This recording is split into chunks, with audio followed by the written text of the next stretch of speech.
শেখ হাসিনাকে অভিনন্দন নরেন্দ্র মোদীর।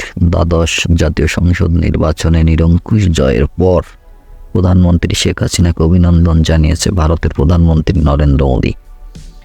ভোটের পরের দিন সোমবার আওয়ামী লীগের সভাপতি শেখ হাসিনাকে শুভেচ্ছা জানিয়ে চিঠি পাঠিয়েছেন তিনি।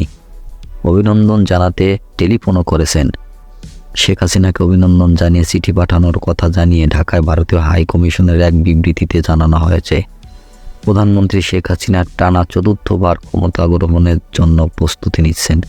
তখন বাংলাদেশ ও ভারতের ঐতিহাসিক ও নিবিড় সম্পর্ক, দুদেশের অবিচল অংশীদারিত্বের সর্বশেষ বা গভীর সম্পর্ক আরও মজবুত হবে।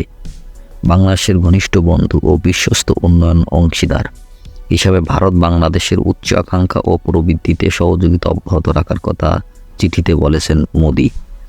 চিঠিতে অব্যাহত অগ্রগতি, শান্তি ও সমৃদ্ধির ক্ষেত্রে বাংলাদেশ জনগণের জন্য ভারতের প্রধানমন্ত্রী শুভকামনা জানিয়েছেন।